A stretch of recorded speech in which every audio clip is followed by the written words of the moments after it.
Simple Tales presents The Eight Immortals, a Chinese legend. What if a scholar, a general, a crippled wanderer, an eccentric hermit, a mysterious flower seller, a nobleman, a musician, and a young woman with extraordinary gifts all became immortal? They did not begin as gods. They did not even begin as heroes. They came from different lives, different ages, and different worlds. But each was said to have found a different path toward immortality.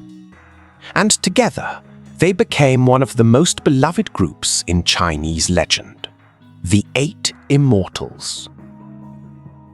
One adventure became famous above all others, the day 8 immortals crossed the Eastern Sea without a boat. This is their story. Long ago in China, stories spread about people who discovered the secrets of Taoist cultivation. They were not a family. They were not a royal court. They were not even from the same time. Yet each became famous for a remarkable gift and a magical object. The first was Lü Dongbin. Before becoming immortal, he was a scholar named Lü Yan. He dreamed of passing the imperial examinations and rising to wealth and honor. One day, he met a mysterious Taoist named Li Tieguai. As Lü rested beside a pot of yellow millet, he fell asleep. In his dream, years passed. He passed his examinations, gained wealth, married, had children, rose higher and higher. Then, everything began to disappear. His position was lost, his wealth vanished, his family life collapsed.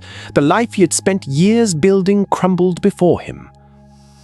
At last, old and ruined, Lü found himself dying with nothing. Then he woke. The millet was still cooking. Only moments had passed. Lü had seen an entire life appear and vanish before the grain was ready. Worldly glory could disappear in an instant. He abandoned ambition and followed the Taoist path. In time, he became Lü Dongbin, the sword-bearing immortal.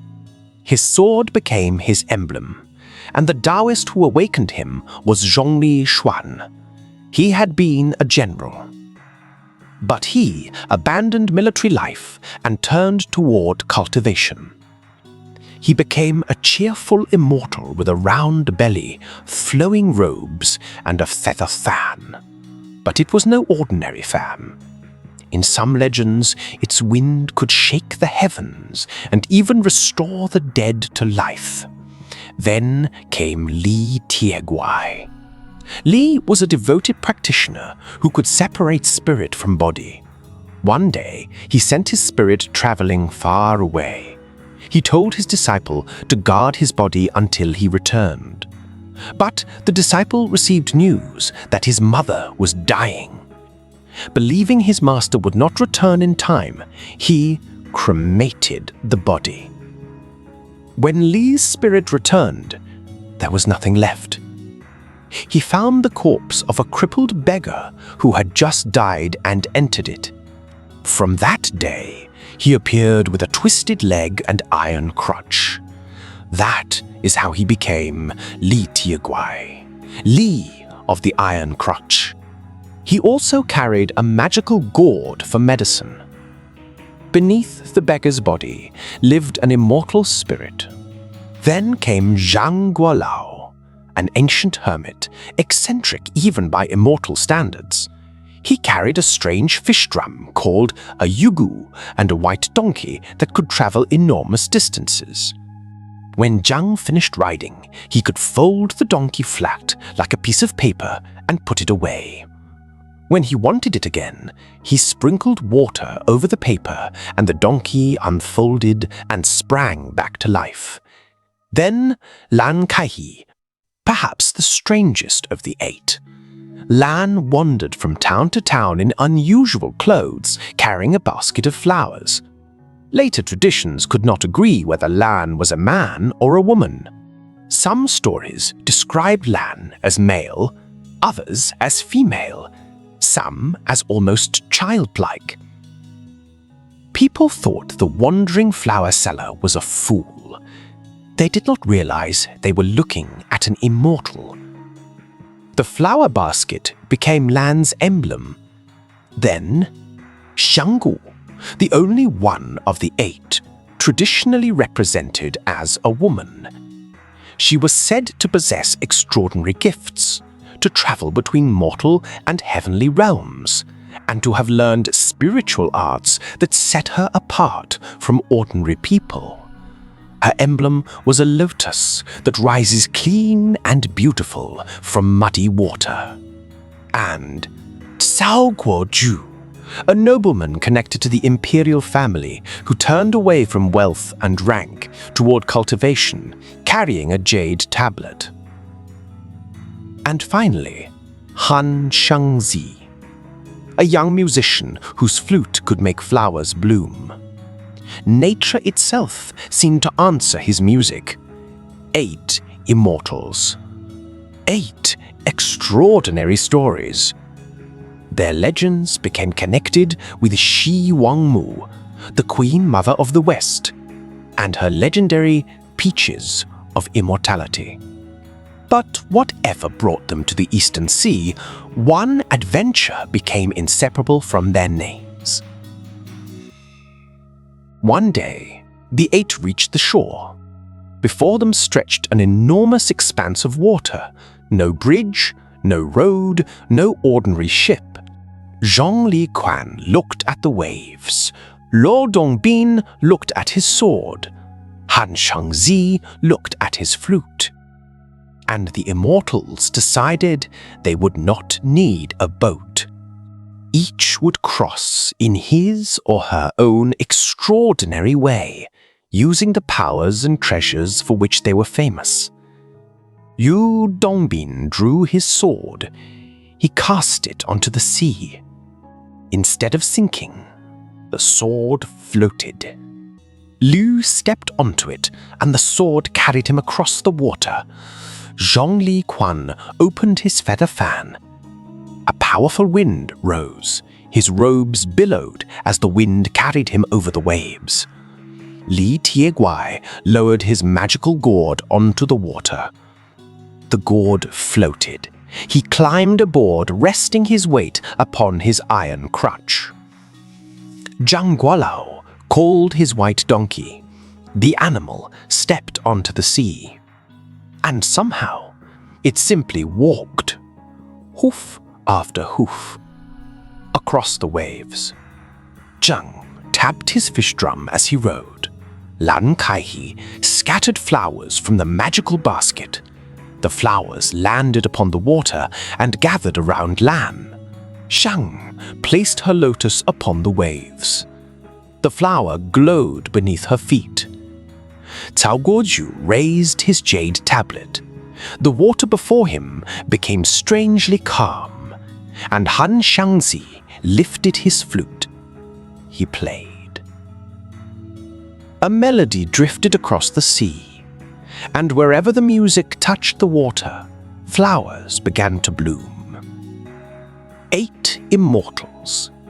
8 treasures. 8 impossible ways to cross the same sea. For a while, the crossing was peaceful. Then something stirred beneath. The Eastern Sea was not empty. Beneath lay the kingdom of the Dragon King. He did not appreciate 8 strangers crossing his domain. His forces rose. The waves darkened. Strange creatures appeared among the foam. The sea surged. Before the immortals could react, Lan Kaihe disappeared. One moment, Lan was scattering flowers. The next, only the flower basket floated back to the surface. Lan was gone. The others stared into the dark water. Zhang Guolao understood immediately. The Dragon King. Somewhere beneath the sea, Lan Kaihe had been taken to the Dragon Palace. In one famous retelling, The Dragon King's soldiers had seized Lan's flower basket and taken Lan with it. The immortals would not abandon their companion. The sea erupted. Dragons twisted through waves. Wind tore across the sky. The immortals fought back. Lü Dongbin's sword flashed. Zhong Liquan's fan summoned gusts. Li Tieguai struck with his crutch. Xiangguo's lotus shone through darkness. Lan's flower basket drifted alone on the waves, waiting. Han Shangzi's flute filled the battle with supernatural music. And Zhang Gualao's donkey carried him straight through chaos, as though nothing unusual were happening at all. Then the sea rose higher and higher. Waves towered over the immortals like mountains. Even the immortals could not move forward. Then So Guoju stepped forward. He raised his jade tablet. The enormous waves split apart. For a moment, there was a path through the raging sea. The 8 immortals saw their chance. One by one, they passed through the opening. At last, the waves began to settle. The dragons vanished beneath the water. And then, through the fading mist, Lang Kai appeared again, flower basket in hand, as though nothing had happened. And the 8 continued their journey. Their crossing became so famous, it gave rise to an expression still known today. The 8 immortals crossed the sea, each displaying their own special ability. So when you picture the 8 immortals crossing the Eastern Sea, do not picture 8 identical gods traveling in formation. Picture them as they truly belong in legend.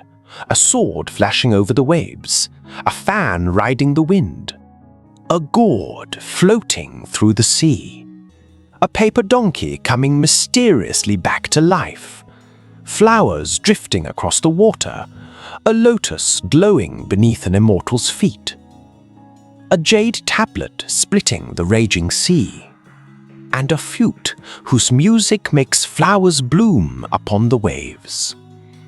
8 immortals, 8 gifts, 1 enormous sea, and 8 impossible ways forward. Thank you for listening to Simple Tales. If this story carried you across the Eastern Sea with the 8 immortals, please like, share, and subscribe for more timeless tales from around the world. Until next time, you don't have to be alike to travel the same path.